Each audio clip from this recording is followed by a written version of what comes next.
माँ पार्वती ने भगवान शिव से एक प्रश्न पूछा, जिसके बाद भोलेनाथ ने एक कथा सुनाई और अमर हो गया कबूतर का जोड़ा। उसी अमर कथा से जुड़ी है ये पौराणिक कथा। एक बार नारद मुनि कैलाश पर्वत पर भगवान शिव से मिलने पहुँचे।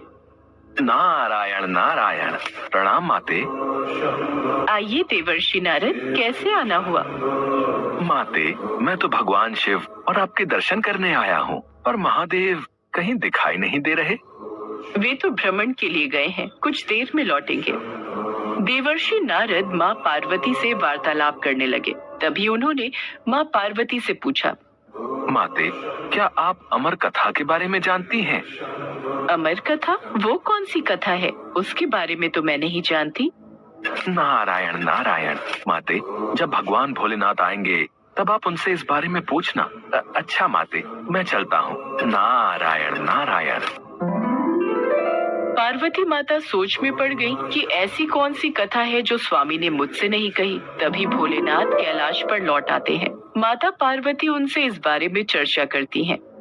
प्रभु, आपने मुझे कभी अमर कथा के बारे में क्यों नहीं बताया? मुझे आज और अभी अमर कथा सुननी है। ठीक है देवी, मैं आपको आज अमर कथा सुनाऊंगा, परंतु उसके कुछ नियमों का पालन आपको करना पड़ेगा।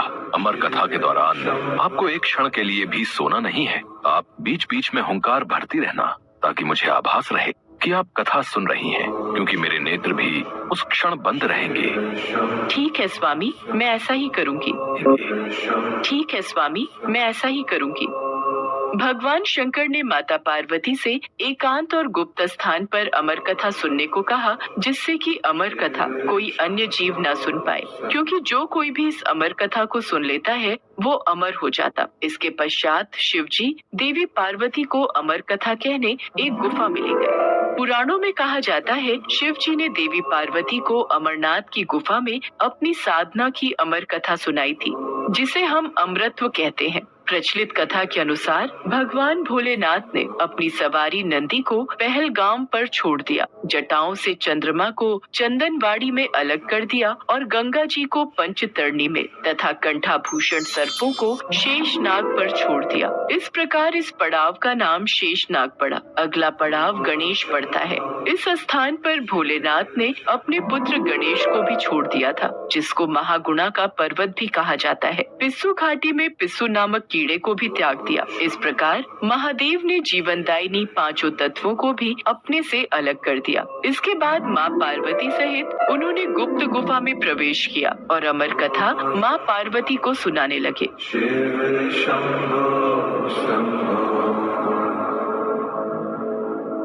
पर कथा सुनते सुनते देवी पार्वती को नींद आ गई और वो सो गई, जिसका शिव जी को पता नहीं चला। भगवान शिव अमर होने की कथा सुनाते रहे। उस समय दो सफेद कबूतर शिव जी से कथा सुन रहे थे और बीच बीच में गूं गूं की आवाज निकाल रहे थे। शिव जी को लगा कि माता पार्वती कथा सुन रही हैं और बीच बीच में हुंकार भर रही हैं। इस तरह दोनों कबूतरों ने अमर होने की पूरी कथा सुन ली थी।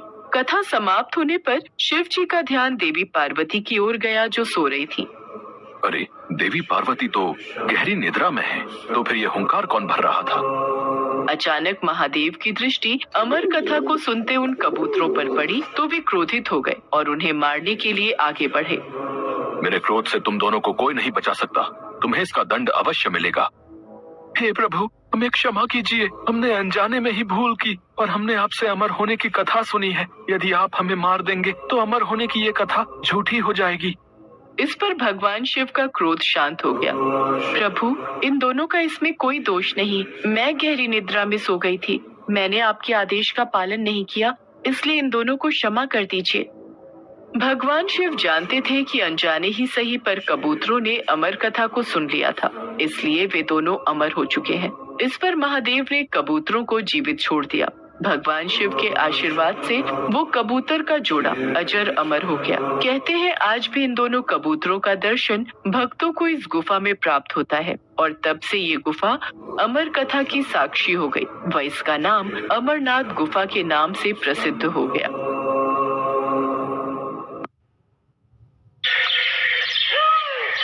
पृथ्वी की रक्षा और जन कल्याण के हित के लिए अनेकों बार भगवान विष्णु की भांति भगवान शिव ने भी अवतार लिया है।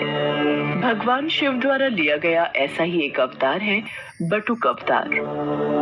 बटुक का अर्थ होता है छोटा बच्चा।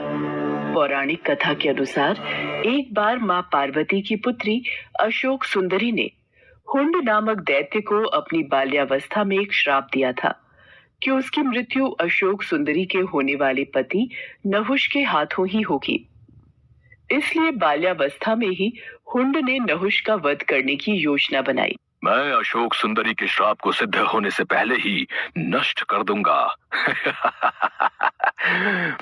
मैं बाल्यावस्था में ही नहुष और अशोक सुंदरी का वध कर दूंगा। मुझे ये बात माताश्री को बतानी होगी। माताश्री, माताश्री, आप कहाँ हो? मेरा हृदय व्याकुल हो रहा है। क्या हुआ अशोक सुंदरी? आप इतनी घबराई हुई क्यों हो पुत्री? माताश्री, हुंड राक्षस नहुष को मारने के लिए निकल चुका है। वो नहुष का वध करने वाला है। उसको रोक लीजिए माताश्री, नहीं तो अनर्थ हो जाएगा। हुंड राक्षस की इतनी हिम्मत कि वो नहुष की हत्या करने का साहस कर बैठा। आज हुंड दैत्य को मेरे हाथों से कोई नहीं बचा सकता। देवता, ऋषि, मुनि सब हुंड के प्रकोप से तंग आ चुके हैं। अब मुझे उसका संहार करना ही होगा। देखते ही देखते मां पार्वती मां काली के रूप में आ जाती हैं। उनका क्रोध बढ़ रहा था। वो हाथों में खड्ग लिए हुंड के वध के लिए निकल पड़ती हैं। किंतु यदि वो हुंड का वध कर देती तो वो प्रकृति के खिलाफ हो जाता, क्योंकि हुंड दैत्य का वध नहुष के हाथों ही लिखा था। इसलिए मां काली को रोकना जरूरी था, पर उनके क्रोध को कौन रोकेगा, यही समस्या थी। नारायण नारायण प्रभु, माँ काली तो क्रोध में आकर हुंड का वध करने निकल चुकी हैं। अब इनके क्रोध को कौन शांत करेगा? कौन इन्हें रोकेगा? आप सही कह रहे हैं देवर्षि नारद। माँ काली को यदि रोका नहीं गया तो अनर्थ हो जाएगा। अब तो सिर्फ महादेव ही उनके क्रोध को शांत कर सकते हैं, जिस प्रकार उन्होंने पहले भी कई बार माँ काली के मार्ग में आकर उनके क्रोध को शांत किया है। आप तो जानते ही हैं देवर्षि नारद, जब देवी पार्वती अत्यंत क्रोधित होती हैं, तो वो महाकाली का रूप धारण कर लेती हैं और फिर उनके क्रोध को शांत करना असंभव हो जाता है। इतनी देर में सभी देवी देवता भगवान विष्णु के पास प्रकट होते हैं। प्रभु, देवी काली अत्यंत क्रोधित हो चुकी है। संसार भय से कांप रहा है। प्रभु, कुछ कीजिए। प्रभु, कुछ कीजिए। आप चिंतित मत होइए देवराजेंद्र, हम सब भगवान शिव के पास चलते हैं। महादेव, सभी देवी देवता आपके पास इनकी सहायता कीजिए। मैं आपकी क्या सहायता कर सकता हूँ ब्रह्मदेव? आखिर क्या हुआ है? महादेव, हुंड दैत्य को पता चल चुका है कि भविष्य में उसका वध आपके होने वाले जामाता नहुष के हाथों ही होगा, इसलिए वो उसकी हत्या हेतु निकला है। देवी पार्वती इसी कारण क्रोध में आ गई हैं और उन्होंने माँ काली का रूप धारण कर लिया है। अब उनके क्रोध को केवल आप ही शांत कर सकते हैं देवाधिदेव। काली के क्रोध को शांत करने के लिए मुझे उनके सामने जाना होगा। सभी देवी देवताओं को आश्वासन देकर भगवान भोलेनाथ देवी काली के समक्ष प्रकट होते हैं। देवी काली क्रोध की अग्नि में जल रही थी। वो भगवान शिव को अपने सामने देखकर विशाल रूप धारण कर लेती हैं और उनका क्रोध अत्यधिक बढ़ जाता है। शिव जी भी उन्हें रोकने के लिए अपना विशाल रूप धारण कर लेते हैं। रुक जाओ देवी पार्वती, शांत हो जाओ। नहीं, अब मेरा क्रोध तभी शांत होगा जब मैं हुंड दैत्य का वध करूंगी। देवी पार्वती, यदि आपने हुंड का वध कर दिया तो हमारी पुत्री अशोक सुंदरी द्वारा दिए गए उस श्राप का क्या होगा? वो श्राप व्यर्थ जाएगा। आप उस श्राप की मर्यादा को कैसे भंग कर सकती हो? आप जानते हैं प्रभु, हुंड ने हमारी पुत्री और होने वाले जामाता को मारने का दुस्साहस किया है और आप कहते हैं कि मैं शांत हो जाऊं? नहीं। देवी पार्वती, आसमान की ओर देखिए। सभी देवी देवता आपके इस रौद्र रूप को देखकर घबरा रहे हैं। शांत हो जाओ पार्वती, यही संसार के हित में है। नहीं, अब मुझे कोई शांत नहीं कर सकता। आप मेरे मार्ग से हट जाइए, मैं आज नहीं रुकूंगी। पर रुकिए देवी पार्वती, हमारी पुत्री अशोक सुंदरी और नहुष दोनों ही सकुशल हैं, उन्हें कुछ नहीं हुआ। नारायण नारायण, अब क्या होगा प्रभु? माता तो क्रोध की अग्नि में आगे बढ़ चुकी है। अब महादेव माता को कैसे शांत करेंगे? उन्होंने तो महादेव की बात को मानने से भी इनकार कर दिया है। देवर्षि नारद, भगवान शिव के होते हुए हमें चिंता करने की कोई आवश्यकता नहीं है। वो देवी काली के क्रोध को शांत अवश्य करेंगे, आप निश्चिंत रहिए। माँ काली क्रोध में आगे बढ़ती जा रही थी। तभी उन्हें एक बालक के रोने की आवाज सुनाई दी। वास्तव में वो बालक कोई और नहीं बल्कि महादेव का ही अवतार था, जो हूबहू दिखने में महादेव की तरह ही था। अपने बाल रूप में महादेव रोए जा रहे थे। उनका रोना बंद नहीं हो रहा था।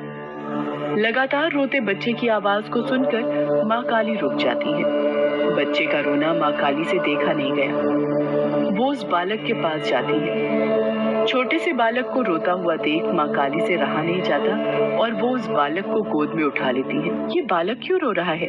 ये बालक तो चुप ही नहीं हो रहा। लगता है मेरे इस रूप को देखकर ये डर रहा है। मुझे अपने वास्तविक रूप में आ जाना चाहिए।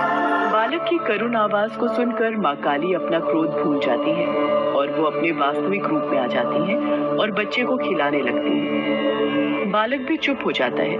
तभी वहां पर देवर्षि नारद और भगवान विष्णु सभी देवताओं के साथ प्रकट होते हैं। देवी पार्वती, ध्यान से इस बालक की तरफ देखिए। आपके क्रोध को शांत करने के लिए ही महादेव ने इस बालक का रूप धरा है। और ये जो रो रहे थे वो इनकी पीड़ा थी। ये जानते थे कि आप इस समय अत्यंत दुखी हैं और आपने अपने क्रोध को और आपने अपने दुख को क्रोध में परिवर्तित कर लिया है और क्रोध विनाशकारी होता है। ये तो आपको परिचित है देवी पार्वती। इसलिए आपके क्रोध को शांत करने के लिए ही महादेव ने इस बालक का रूप धरा था। आज ये सिद्ध हो गया कि अत्यंत क्रोध को अत्यंत प्रेम भाव से ही शांत किया जा सकता है। महादेव आज से आपके इस बाल रूप को बटुक अवतार के रूप में जाना जाएगा। सभी देवी देवता भगवान शिव और माता पार्वती पर फूलों की वर्षा करने लगे। उस दिन से भगवान शिव के बटुक अवतार को भक्तगण पूजने लगे।